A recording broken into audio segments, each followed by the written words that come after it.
with Coach Polien. Coach, welcome to KOZZ. Appreciate you taking some time out of an incredibly busy schedule to come in here. And I know the only reason you're doing it is because your love of Bruce Springsteen, yeah? That's exactly right. No, I'm thrilled to be here. When we're out talking about our team, that's the sign that, hey, it's right around the corner, so It's fun. Everybody's getting excited to put back on the blue, which I've worn in very stylish fashion here today. Let me ask you right off the bat, how has the win in the Arizona Bowl last year carried through the offseason and in the program? You know, it certainly is a big charge for the community. Yeah, there's no doubt. It sent us into the offseason, into recruiting specifically with momentum. There's 35, 40 teams out of 128 in America that finished the year with a win. We were able to do that. Mm-hmm. There have only been 4 bowl wins in the modern history of the program, which I did not know, and that's kind of stunning when you think about all the success that we've had here. But so that win was a big deal. At the same time, now it's 2016 and we're a new team and we're on to a new challenge, but it matters in the offseason. Anybody says it doesn't isn't telling the truth, because I'd much rather go into recruiting having played in a bowl and won it than the alternative. Yeah, better to have a momentum builder instead of a momentum breaker where you're questioning everything going into the offseason. Tyler Stewart, he's in his second year as a starting quarterback. What do you want to see from Tyler moving into the new season? Just development, growth, and I expect we will see it, because the greatest teacher out there is experience. And he's got 13 games of experience now. He's led us on 2 2-minute drives that ended up, one tied a game that we won in overtime, another one in the bowl. It's a 2-minute drive. He goes down and wins the game. So knowing that he's had the football in his hands with the last drive and needed to make plays, and he's done it. That confidence, that self-assurance, I think will help us. And he solves a lot of problems at the line of scrimmage. People don't know that. I mean, there were 3 or 4 big runs last year, a couple for touchdowns where he identifies a pre-snap look, sees blitz, and checks us out and sends us the other way. And, the coaches know that. The average fan probably doesn't. So I expect he'll continue to do that and get better physically. Now, your running back, James Butler, had a great season last year. Seems to be a pretty charismatic young guy. What do you see his role being this year? Well, James is a better person than he is a player, and that speaks volumes, because he's a terrific player. It's kind of like me. I'm a much better person than I'm a radio personality. I get it. He's humble. He's a leader. He's selfless. He's a tough guy. We're blessed to coach him, and the fact that we brought that young man here from Chicago is a great testament to our university, our community. We're seeing him now come out of his skin and assert himself more as a leader. He was a freshman and a sophomore playing, so he kind of laid in the background, and now he's beginning to let his personality out, which has been fun to watch. I think he will play better. Honestly, he'll get more touches than he did a year ago. His yards per carry is elite, 6.5 every time he touches the ball. But he'll get more chances now, and physically he's about 10 pounds heavier and stronger, and he did a terrific job yesterday in Las Vegas representing not only our school but our community, and I'm really excited for his year. Dynamite. Nevada's got a new offensive coordinator this year. Coach Polien, what can you tell us about him, and what kind of offensive style can we see from the Wolfpack? So Tim Cramsey was at Montana State, which is a 1AA program in the Big Sky Conference, but they scored 41 points a game last year, led the country. Wow. He played for and coached with Chip Kelly at New Hampshire years ago. Chip Kelly, now the head coach of the Niners. It was Coach Kelly's recommendation that led me to bring Tim in for the interview, and I was absolutely blown away. He's got a great demeanor. He's a great person. He's got answers. He knows his system very well. We will look different. So the traditionalists that want to see us line up in the pistol in every play, that's not going to happen. We'll keep the concept and kind of the base things that we do out of it.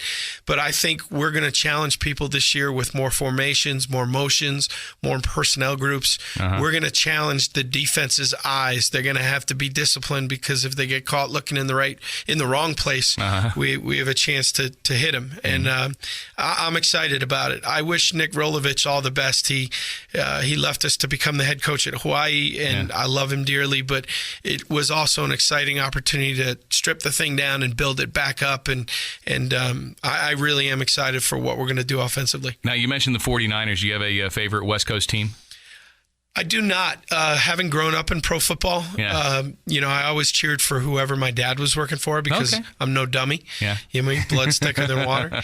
My older brother Chris now works for the Jacksonville Jaguars, and my college roommate is their general manager, Dave Caldwell. Okay. The GM of the Chargers, Tom Telesco, is a high school and college teammate, but got his start through my dad. Yeah. So if there was a team out west that I'm probably pulling for, it's the Chargers. Because of, you cheer for your buddies, right? Yeah, very nice. I've got family in the Chargers. I have family in San Diego, so I'm kind of along the same lines. I was born in San Francisco, but my family's in San Diego, so whenever I have a chance to go down there and check out a Chargers game, I'm there. Amazingly enough, though, during the college football season, I don't watch very much NFL. Yeah. I mean, I see enough football, so I'm not watching it recreationally.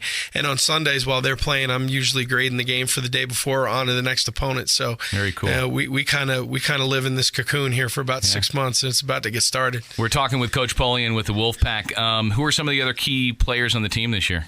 So Austin Corbett, our left tackle, a local product, a Reno guy, is an exceptional player. I think we've got 3 really good wideouts. Hassan Henderson, number 12, who's a 6'5", 215-pound. He's a big target. And I really like, we have a new addition at tailback. James is going to have a buddy back there with him, a young man by the name of Akeel Lynch, who is a transfer from Penn State, who played at my high school outside of Buffalo, New York. So I've known him since he was a kid. Defensively, we lost a lot of guys in the front 7, but we've got young players that are ready to step up and play. And then I think we have the 2 best safeties in the league, as a tandem with Asani Rufus, who led our team in tackles as a redshirt freshman last year, and then Damian Baber, who was an all Mountain West selection as a true freshman last year with 6 interceptions.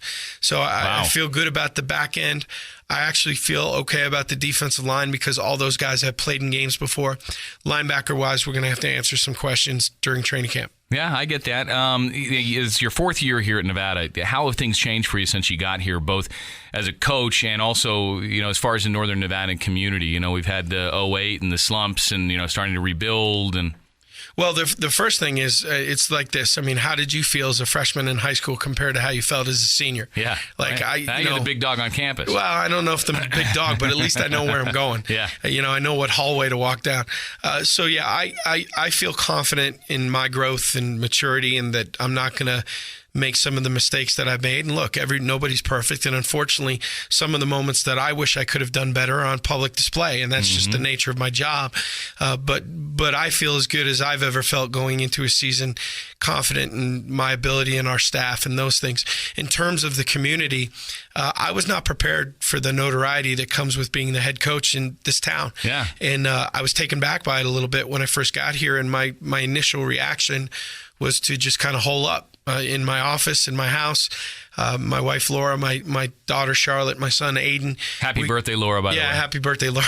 We kind of just did our own thing. Yeah. In the last 2 years, we've tried to become more and more active in the community. We want people to know that we are happy to be here. I am far more comfortable understanding how I need to live my life in this community. My son had a meltdown in a Target, and I bopped him on the hiney because that's what parents do. And on Twitter, 20 minutes later, I had been beating my child in Twitter. It took a little bit of time to get used to, when you're out in public, you're in the public view, whether people approach you or not. Yeah. A lot of people in the community are going to know who you are, and it took a little time to adjust to that. We really like living here. The best rib cooker at the Rib Cook-Off? I don't. I know that's one thing to put on the list of things to do. My favorite sandwich comes from a gas station at Deli-Town. Yeah, love Deli-Town. I love the Red Hut, the breakfast joint. Yeah. I take my kids there every weekend, just the 3 of us. And just the little idiosyncrasies of the city. Sure. We've started to learn.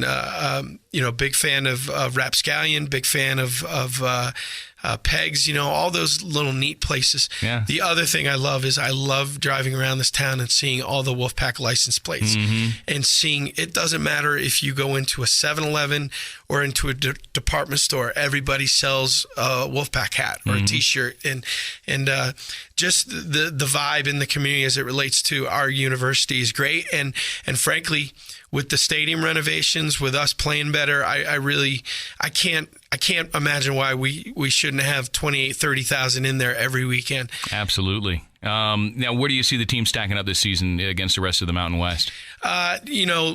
The vote came out yesterday. We ended up finished second in the poll behind San Diego State on our side of the conference. Right. Look, in the end, if we want to play for a championship, we got to go through San Diego State. They are the bully in the league right now. Okay. And rightfully so. They're really, really good. They're on an 11-game winning streak, I think, and they return just about everybody. 2 years ago, we beat them by 14 here. Last year, we lost to them by 14 or 17 at their place, but the games were much closer than the score indicated. We are like programs. It's not basketball and grass when we play. It's a 15-round heavyweight fight, and somebody usually ends up bloodied. If we want to play for the title, we got to go through them on our side of the division, and we'll have them here in October. But there's a lot of work to do between now and then. And our focus, I got no problem telling you, we talked about the Fremont Cannon all off season, all summer. But we report to training camp on the 5th, and once we do that, it is literally one day at a time. Now, the Fremont Cannon, that game's at the end of the season. How do you feel about that? I appreciate that. Yeah? I think that's where it belongs. Okay. That is rivalry weekend in college football. That is Michigan, Ohio State. That is USC, UCLA. And to me, our rivalry with the school down south is the exact same thing. To me, it carries the same importance. And I think last year when we screwed that game up, and look, I make no excuses. We own it. We screwed it up. Yeah. But when you do that in the middle of the season, that's a gut punch to your fan base. Sure. And we played some really exciting, good football after that game. But unfortunately, I think some people had checked out on us because, we'd lost the cannon. Yeah. So I think when you can place it at the end of the year and let the buildup go to it, then it's better for everybody involved. Coach Polien from the Wolfpack, I know you got a very, very busy schedule, so let's wrap this up and tell me what is going on this weekend around the Pack. Yeah, so Friday night we have the Football 101, which is a women's only clinic. Okay. And it's a lot of fun. It's a great ladies' night out. When we started it, we had 100. This year, we'll have nearly 450. What time is that happening? That starts at 5 p.m. It's cocktails, it's dinner, it's a little bit of education from the coaches, it's interact with our players, and then we literally go onto the practice field. We have 8 different stations set up where they can kick a field goal, throw a pass into a bucket, tackle a dummy. What a cool idea. It's a lot of fun. I mean, is this something that was borrowed from another I learned it at Texas A&M where they would get nearly 1,000 women, and I did it once with Coach Sumlin and was blown away by it. Very cool. It's also a chance for Laura and I to partner with somebody in the community and give back. The first 2 years we did it, we were with Moms on the Run, and we would split the proceeds with them. The last year and this year, we were with a group called Each One Tell One, which talks about dense breast tissue and the need to get more than just a mammogram. And the reason that we partner with them is Laura's 2 sisters, both my sister-in-laws, are breast cancer survivors. Wow. My sister-in-law, Mariah, without the dense breast tissue tests, would have missed it. Yeah. And we would have been in really bad shape. So we're trying to educate and give back to the community. And then on Saturday night, we caught grief for 3 years. We were doing something just for women. And the guy said we want a stag event. Okay. So I don't want to do the golf tournament that eats up a whole day. So we're doing the tailgate toss tournament or beanbag, cornhole, whatever you call it. Yeah. So we're going to have ribs, beer, wine, soda, water, and then we're going to have a double elimination tailgate toss tournament, and the winners get 2 sideline passes for any home game of their choice. And wow. we're going to auction off some great memorabilia at the men's event. Dwight Freeney autographed jersey, Jim Kelly Hall of Fame autographed football, Cam Newton autographed football. So our friends in the business kind of helped us out, sent some stuff back. So we're really excited about it. It's a great chance to give back to the community, to engage with our fans, and part of these proceeds are going to go to buy literally equipment for our players, hooded sweatshirts, winter hats, things that we can't quite make work in our budget, but I think are important for our kids. Absolutely. And it's important for our fans to know what we raise goes to our kids, not to the coaches. Sure. So And what time does that event start? that starts at 5 o'clock. Also, fans can find the information at NevadaWolfpack.com, Okay. or anybody that is interested in coming can secure a ticket by calling our office at 775-682-6901. All right. Coach Polien from the Wolfpack, I appreciate you coming in to join the Locals Only Morning Show. Thank you so much. I appreciate it. 105.7 KOZZ, Reno's Classic Rock.